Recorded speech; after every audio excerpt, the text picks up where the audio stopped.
2 blocks, 2 steals. And you saw that footnote there. He now has 4 consecutive games with at least 2 blocks. That rim protection just can't go unnoticed. No, and I mean, then there's always the invisible ones that don't go in the stat sheet where guys just take a U-turn and just leave the paint because they don't want to challenge Chet. And so, he is absolutely an elite rim protector, one of the very best in the entire NBA. And we say this about a lot of guys. He's just got that winning mentality. I mean, that's kind of a DNA element of the Thunder roster is guys that are just looking to do their jobs, do it at a high level, and contribute to winning. And Chet Holmgren is a great picture of that. Very strong winning fiber running through this entire Thunder roster, and it shows up every single night. We've seen it from just about everybody to step on the court for Oklahoma City. Certainly showed up here tonight against Dallas. Well, this road trip continues for Oklahoma City, and it heads out to the Eastern Conference where they'll square off against the Chicago Bulls for the first time this season. More on that matchup and everything you need to know when we come back on Thunder Live right after this.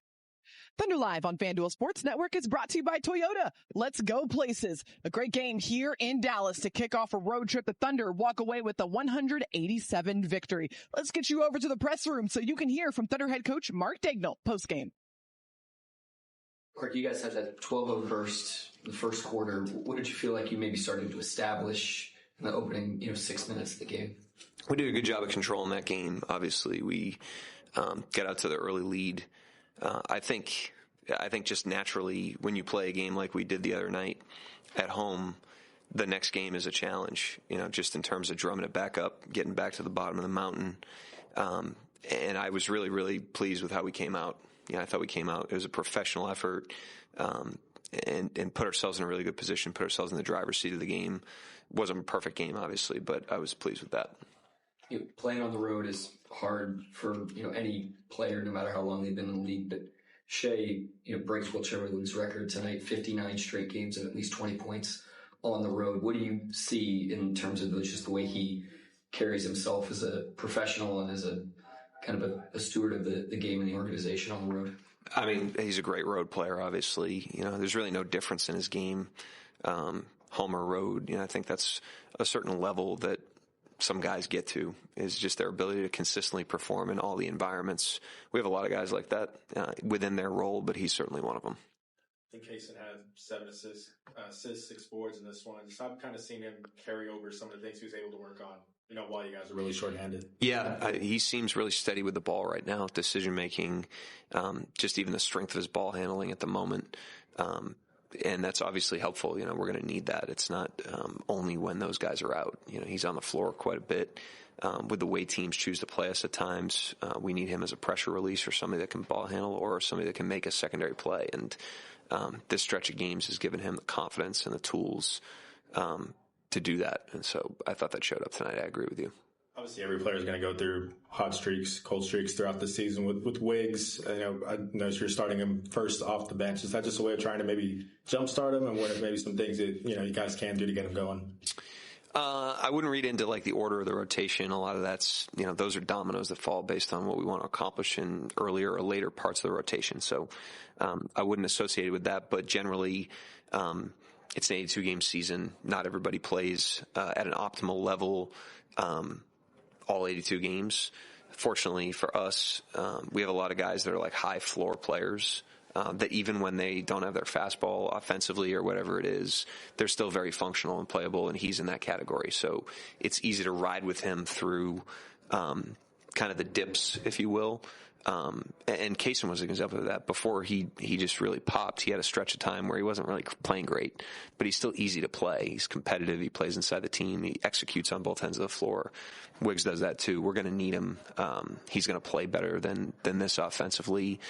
We've seen that from his body of work. And in the meantime, we can ride through it with him because, like I said, he's a low mistake player. Mark, can you talk about the luxury of having multiple bigs that can do some of the hub-esque stuff? It seems like a lot of teams don't even have one of these guys, and you've got 2 and potentially even 3 with Chet having skill with the ball in the hand. Yeah, I mean, it just makes us really versatile. It allows us to put those guys in a lot of different situations. Obviously, when they're out there, like at the start of the fourth with Isaiah and McCain, they can be, facilitators for us and we can run around them. And then Shai tonight, you saw how aggressive they were with him in pick and roll coverage, and you need pocket play on those plays. You need somebody that can catch in the pocket and make sound decisions. Hart had a great one against Denver late in the game. He threw the lob to Chet. That was on a blitz against Shai. So, yeah, I mean, they're really skilled. They're tough. They're competitive. They check a lot of boxes. Is there anything that you can share about what you saw from either him or how the game dictated, putting Shai back in there in the fourth quarter? Say that again? Is there anything about that you want to share about putting Shai back in the fourth quarter, like how the game flowed or what you were seeing from him, just kind of the decision there?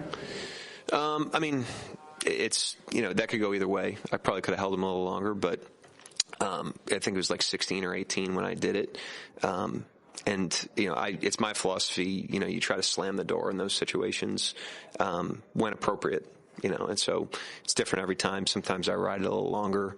I thought we had a little bit of general fatigue tonight. And so in the first half, we played guys longer stretches. And I thought at the end of our stretches, we weren't great. So in the second half, I was trying to get out in front of that in a lot of ways. But that one probably could have gone either way.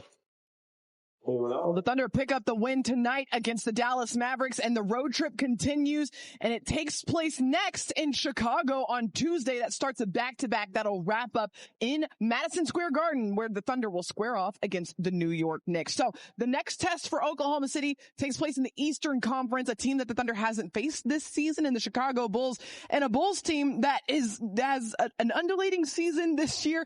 They just went through an 11-game losing streak that they snapped today against the Milwaukee Bucks. And they had an incredible run in that game, too. I think it was 27-0, which was pretty incredible. And the Bulls, yeah, you mentioned it. It's been a roller coaster season for them. So a couple key injuries has really kind of derailed a lot of their style of play. They want to play very, very fast. We talked about it coming into this game, about how that's the Mavericks' recent philosophy with some of their limitations. But the Bulls really want to get out and run. They missed Josh Giddey, and he was out for an extended period of time. Yeah. Been kind of in and out of the lineup a little bit. They are a much different team when Giddey is available, because as Thunder fans well know, Josh Giddey can really engineer an offense and run an offense very well, and on his own can create some really good shots both in transition and in the half court. Yeah, for Oklahoma City, definitely one of the carryovers from tonight's matchup that they're definitely going to want to take with them to Chicago, the defensive effort. You saw that note there that Chicago fourth in the NBA in bench points, showcasing a lot of depth and a lot of different guys that they can count on offensively. So should be a really good challenge for Oklahoma City as they kick off a back-to-back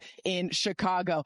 Just a reminder, that game in Chicago taking place in a couple of days on Tuesday at 7 p.m. Central Time. Be sure to tune in on FanDuel Sports Network. We'll get you started at 6:30 p.m.